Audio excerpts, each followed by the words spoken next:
Hey, thanks for joining me. Digging through all my books, I ran into this stuff and I completely forgot about it. Frank Cho did a series called Skybourne, 5 issue series. I think that it was either I wasn't interested in it as I got going, or I couldn't find it on the shelf and didn't care enough to try and find past issues. I have issues one, two, and five. That's what I've got. So I've got the setup, none of the build up, and then I've got the last issue payoff. Um, I really like Frank Cho. I like his artwork. I mean, let's just be honest. One of the biggest reasons he's popular is because he draws hot naked women. Not exclusively. He's kind of like Adam Hughes, where like they're known for drawing beautiful girls, and that's what they're most popular for. But they're also just as good doing anything else. They can draw male figures. They can draw anything. They are quality, amazing illustrators and comic book storytellers. But they're popular because they draw hot girls. And I'm a bigger fan of Adam Hughes than I am Frank Cho. But I certainly like Frank Cho. But the Skybourne thing, I was like, all right, it's a creator-owned thing. He's going to write it, draw it. I guess part of me was like, oh, he's going to have a bunch of hot naked babes running around. I mean, it's right here on the cover. I mean, he's throwing that in there, and that there, and that there. But it's almost like a cover gimmick to get you on like, oh, look what's in it. But there's not much of that in there. And, it doesn't have to have that. It's fine. I was just kind of, I don't know. It was fine. I enjoyed it. Again, I only got issues 1, 2, and 5. I don't, it didn't stick with me. There wasn't anything that really held my attention too much. But there's a lot of really cool scenes and ideas. Like we get this guy, starts out silent, just telling the visuals. And a guy falling through the sky in a suit, no parachute on. Just falling. He looks sad. And you get some just people on the ground. They're like, hey, holy shit, look up, boom. Poof. The guy falling from the sky just hits the ground. So they go and look, giant crater in the ground. And the guy just opens up his eyes and he says, like, shit. So clearly, Indestructible says here, Lazarus, after his miraculous resurrection, fathered 3 children, Abraham Skybourne, Thomas Skybourne, and Grace Skybourne. All 3 children were blessed with superhuman strength, impenetrable skin, and immortality. This is their story.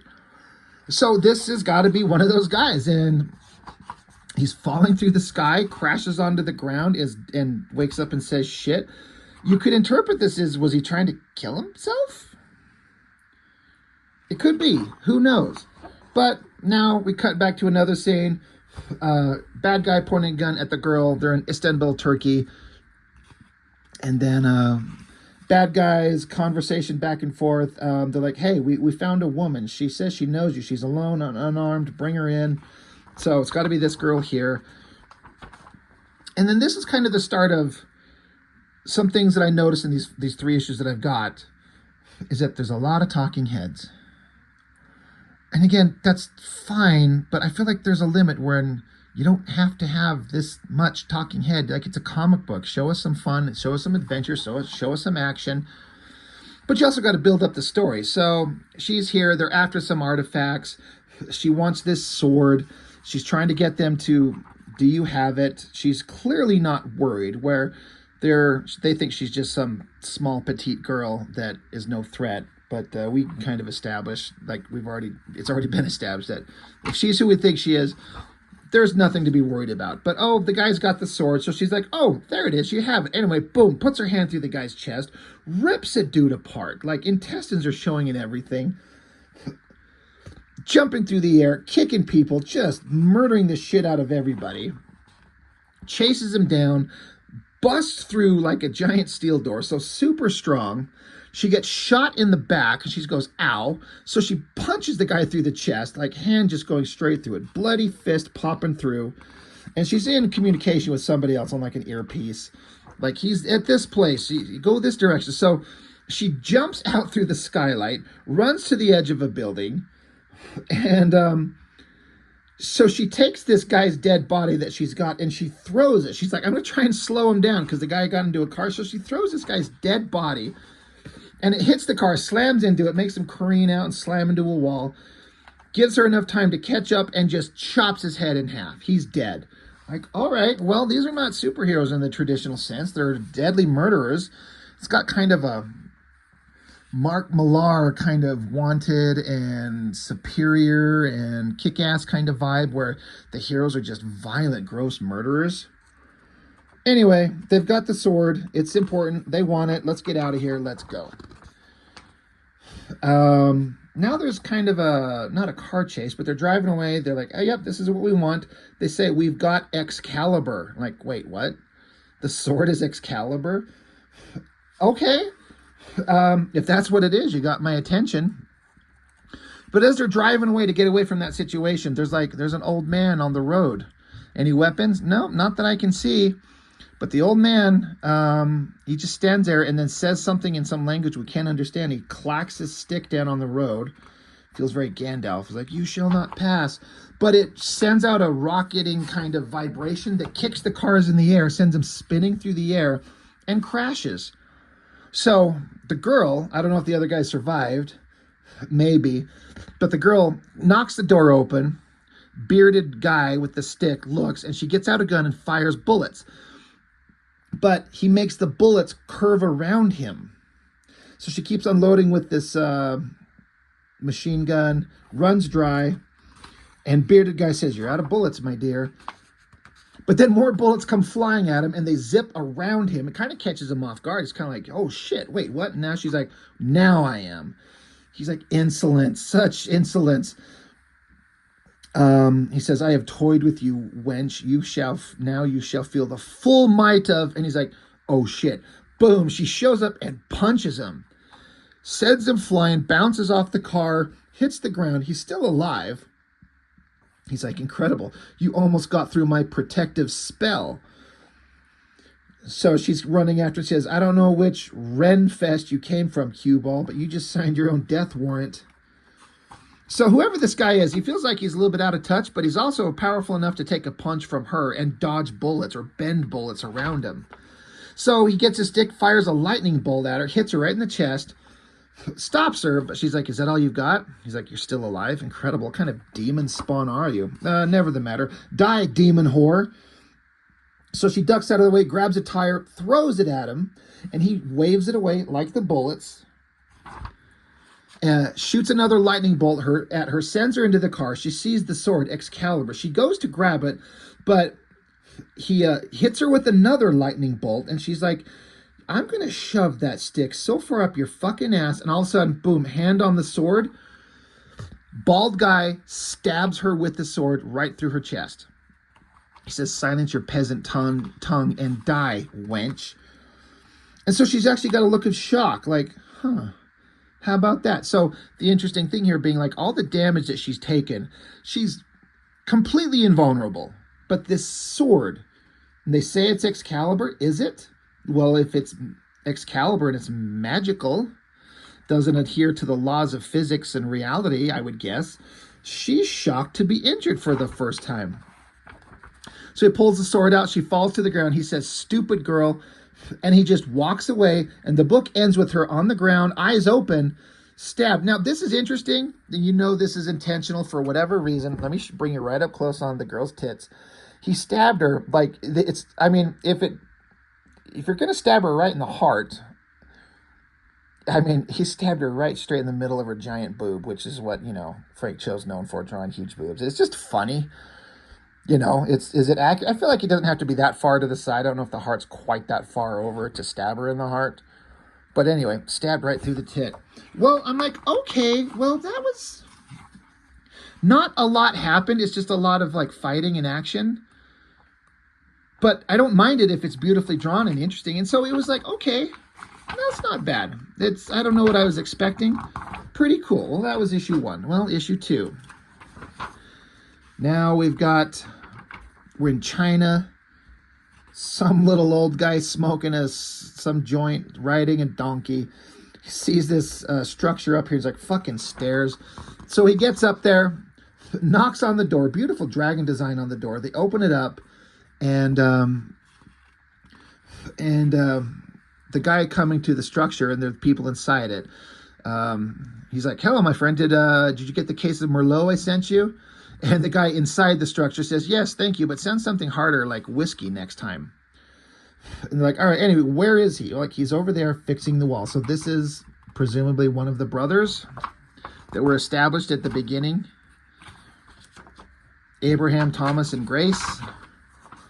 So he's up here. He starts punching rock, and old guy from the beginning of the front page. He's like, "Nice to see you using your community college degree, breaking rocks, doing manual labor, Thomas." And so Thomas says, "I see my prayers for your testicular cancer has yet again gone unanswered. How'd you find me?" It's like, "We never lost you. An indestructible white man with unnatural strength tends to stick out like a sore thumb, especially in China." So,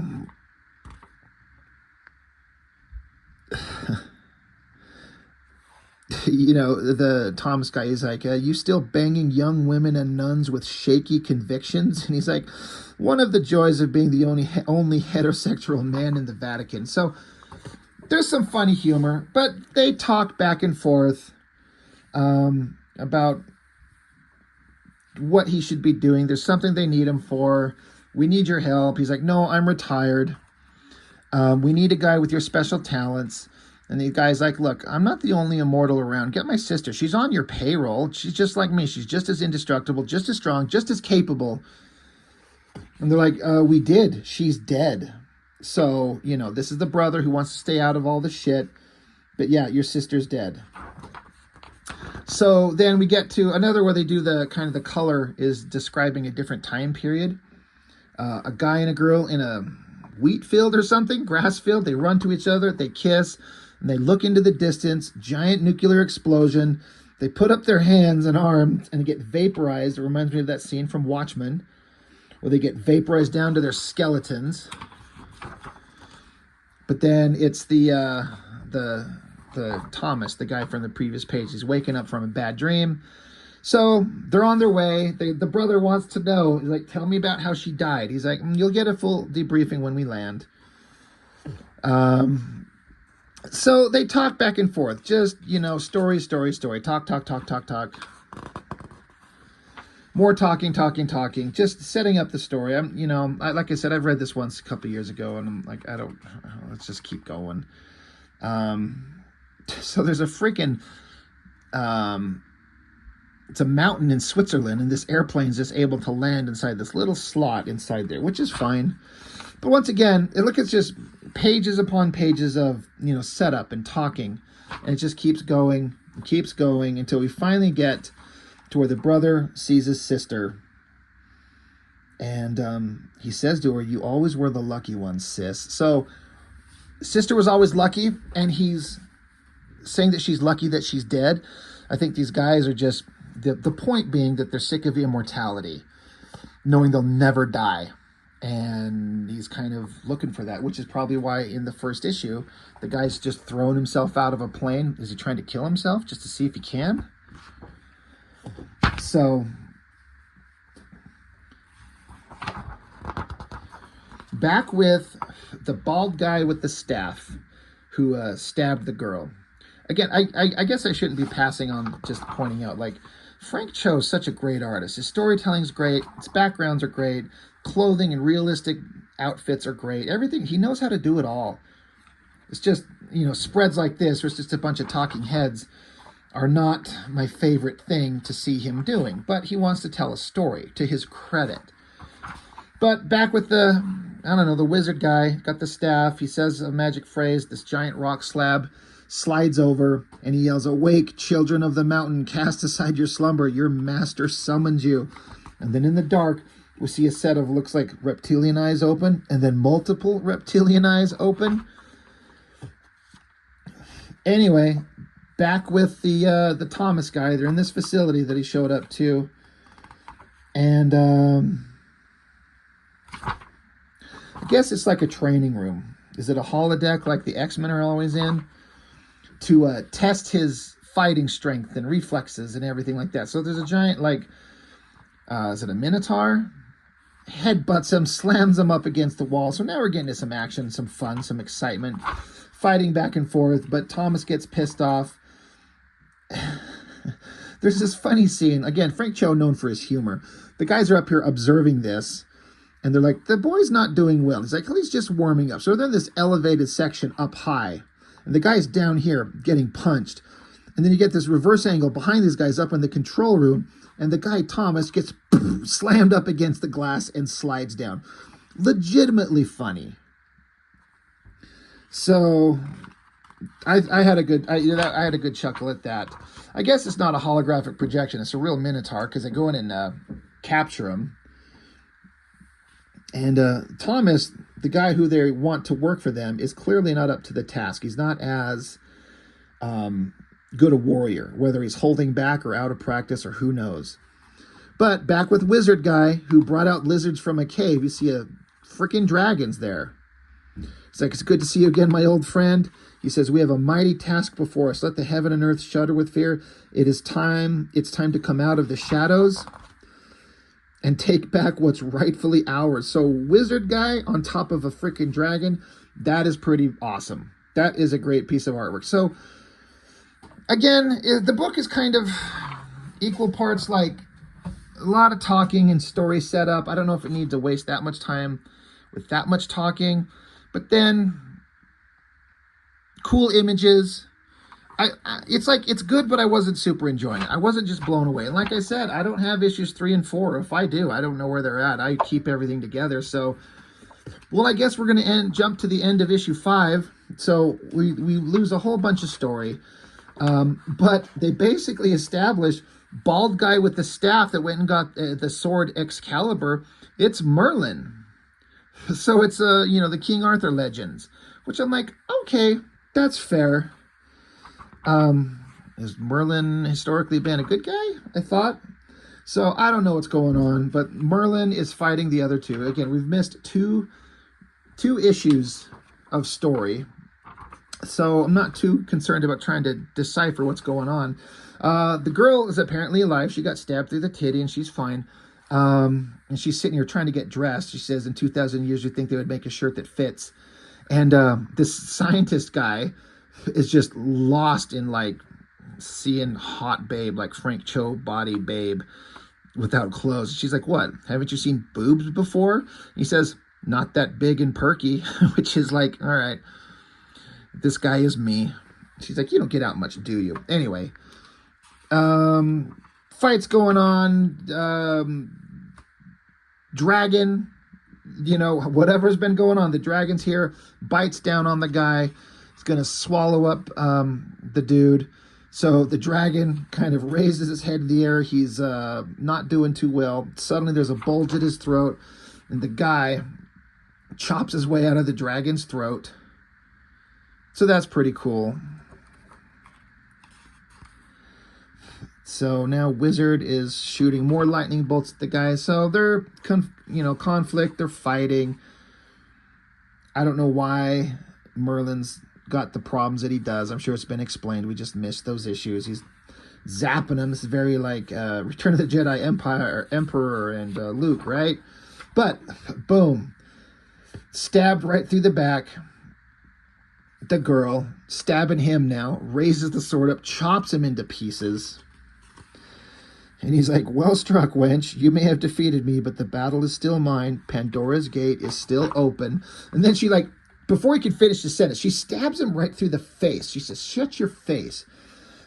And then she just keeps, like, stabbing him in the face repeatedly, like, chuk, chuk, chuk, chuk, chuk, chuk, chuk, like, just just making sure he's dead. Pretty gross. So brother, Thomas, he's like, he's like, you're alive. They said Merlin killed you. I saw your dead body. She says, well, apparently I never died. When Merlin ran me through with the Excalibur, my body just went into a deep coma. The next thing I remember, I woke up in a meat locker.